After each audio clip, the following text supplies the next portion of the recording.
Namaskar ji. So in today's video I'm going to talk about communication gap. Oh. So communication gap होता क्या है? जब आपके किसी के भी साथ कम्युनिकेशन में बहुत सारी चीज़ें मिसइंटरप्रिटेशंस होती है, मिसअंडरस्टैंडिंग्स होती है, क्लियर कम्युनिकेशन नहीं होता है. ठीक है, let me give an example. Husband आया ऑफिस से, he is very tired and he wants to relax. He is sitting on a sofa and wife comes with a glass of water. She says कि लो जो पानी P low. अब वो जवाब भी नहीं दे रहा, उसने पी लिया because he is so tired maybe. अब now this lady is thinking that he is maybe disinterested in her, and if it is new like if they are newly married couple, then of course it will create more misunderstandings in her. And if she is an overthinker, then she will imagine all the scenarios maybe. So now communication gap क्या होता है? Most of you must be knowing already, right? And few of you would have been going through it, क्योंकि अभी थोड़ा सा Mercury retro है, Mercury retro था, Venus retro था, तो these kind of things are already happening. तो I will explain कि why do this communication gap happen. ठीक है, first point is assumptions. You are assuming that the other person knows how are you feeling. आप कैसा feel कर रहे हो, आप सोच रहे हो सामने वाले को तो पता ही है ना, उसे देखना चाहिए था ना कि मैं हर्ट हूँ. अब not everyone is a mind reader ना, और ये हर रिलेशनशिप है. I am not talking about marriage और any love relationship only. It can be in friendship with parents, with siblings, with relatives और वॉट एवर. तो आप assume करो कि सामने वाले को पता है कि मैं क्या सोच रही हूँ. ठीक है, and this creates like you are anticipating something कि अब ये ऐसे बिहेव करेगा, बट वो तो कर ही नहीं रहा है, उसे पता ही नहीं है. तो ये क्या हो रही है कि कम्युनिकेशन गैप, क्योंकि आप डायरेक्टली एक्सप्रेस नहीं कर रहे हो. सो डायरेक्टली एक्सप्रेस उसमें नहीं हुआ. सेकेंड थिंग इज़ कि fear of vulnerability. Like sometimes ना we are afraid to express कि हाउ वी आर फीलिंग. हमें लगता है कि अगर हमने बता दिया हम कैसा फील करें तो हमारा मजाक बन जाएगा, या मतलब इतना वल्नरेबल हर कोई होना नहीं चाहता है. किसी के आगे आप बहुत ओपन हो सकते हो, अदरवाइज लाइक बॉयज़ होते हैं तो उन्हें अगर रोना आता है तो वो रोते भी नहीं किसी के आगे. उन्हें लगता है कि उन पर हंसेगी उनकी पार्टनर, जबकि ज़रूरी नहीं है, क्योंकि एवरी गर्ल इज़ डिफरेंट. अब उसकी एक्स हंसी होगी तो अब उसे लगेगा कि मेरी ये गर्लफ्रेंड हंसी है, कुछ भी वाइस वर्सा. हो सकता है लड़की को भी लगे कि मैं रहूँगी तो हंसेगा मुझ पे. ठीक है, या फिर बाद में जाके मजाक उड़ाएगा. तो whatever we fear judgement. Basically हमें लगता है कि ये जज करेंगे हमें. तो सिर्फ रोने की नहीं, किसी भी चीज़ में लाइक शोइंग पैशन और एनीथिंग. अब third point is very important, different communication style. So not everyone is very expressive. ठीक है, हर कोई तो एक्सप्रेसिव नहीं होता है ना. Like let's suppose you are very expressive, you let the other person know whether you are angry, whether you are feeling loved, whether you are feeling sarcastic, you or just funny, you just let him know, let them know. But the other person is very reserved, or if the other person is very subtle, like it actually depends upon our own upbringing. Like in a family who belongs to a family where sarcastic remarks are very common thing. And suppose such a guy meets a girl who is very, like let's say, emotional, and she has not seen such kind of sarcasm within the family. ठीक है, तो she will get offended of course. तो different communication style, सबका communication style different होता है. I will give an example of a scenario. Let's say कि a couple is fighting और the guy is silent, क्योंकि उसे लग रहा है कि साइलेंट ही ये तरीका होता है, मतलब कोपिंग मैकेनिज्म उसका साइलेंस है. अब वो चुप हो गया. अब लड़की लाइक कि यार ये तो चुप ही हो गया, मतलब हद है कि एटलीस्ट कन्फ्रंट करे, डिस्कस करे, whatever. So communication style is different. Like and then फिर external stressors like if you are not well, you are not able to reciprocate or communicate effectively, of course, because you are not already feeling well. So other person might interpret it as disinterest or some sort of you know yeah, we will call it disinterest only.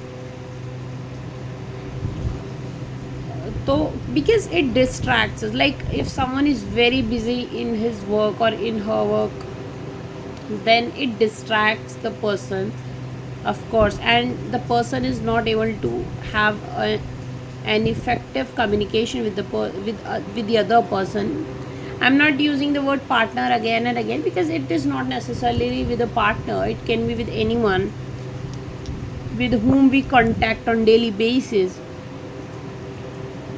So these kind of external stressors also have a huge impact. And I would say the next thing is technology, because now everyone is talking on chat and it lacks context, it lacks the tone. So you don't know कि सामने वाले ने किस tone में बोला है. कई लोगों का आदत होता है कि कुछ भी उल्टा सीधा बोल देंगे, देन आफ्टर दैट जैसे मैंने मजाक किया था, ठीक है. कई लोगों का आदत होता है कि वो हर चीज़ के आगे, हर बात के आगे रोने वाला इमोजी भेज देते हैं. अब मेरे जैसे तो बहुत कंफ्यूज हो जाते हैं कि ये रोने वाला इमोजी हर बात के आगे क्यों भेज रहे हैं. मतलब मुझे तो ऐसे बहुत लोग मैसेज करते हैं, लाइक माई क्लाइंट्स.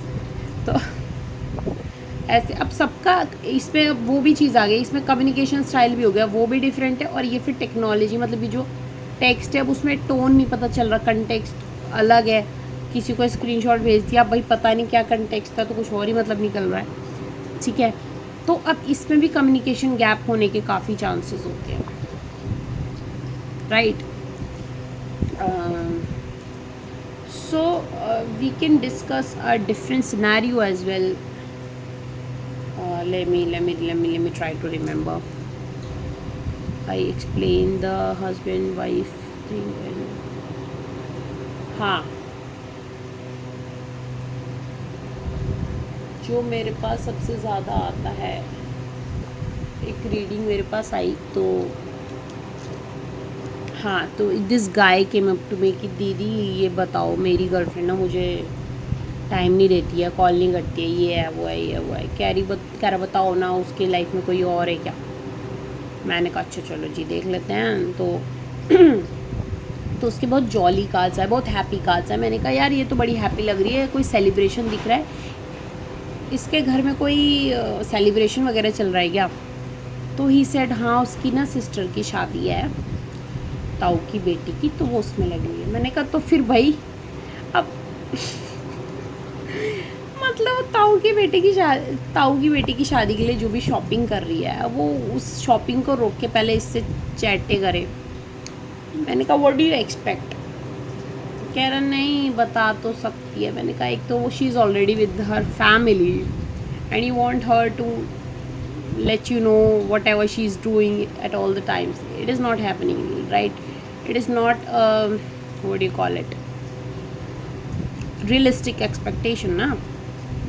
कह रहे हाँ बात तो सही है, बट उसकी लाइफ में कोई और नहीं. मैंने कहा देखो इशकबाजी करने के अलावा भी लोगों को लाइफ में काम है ना.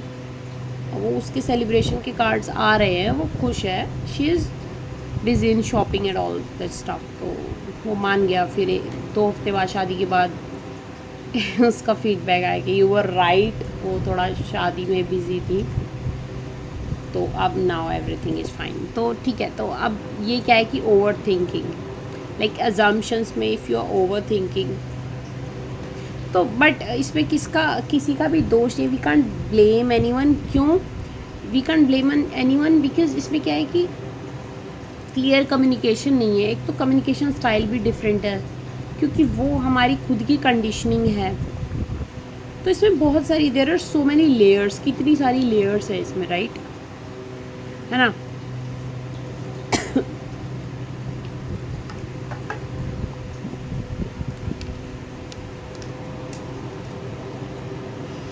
लाइक अब इसमें किसे ब्लेम करें, क्योंकि सबका अपना खुद सबका अपना प्रायोरिटीज़ है। तो इसमें सिर्फ एक ही सोल्यूशन आता है, वो है क्लियर कम्युनिकेशन, कि have clear communication and don't let the emotional distance get widened. Of course emotional distance एक बार आपने वाइडन होने दिया तो वो फिर वो बढ़ता नहीं है। Because I have seen several relationships ruined by this ruined because of this what do you call it, communication gap, right?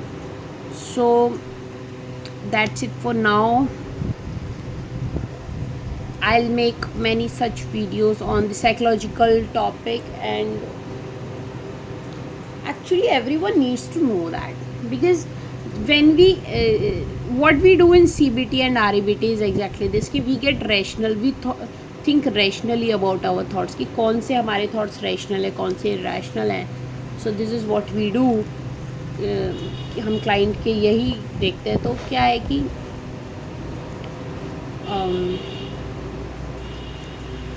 when we know, when we are informed about such concepts, now we can reflect upon it.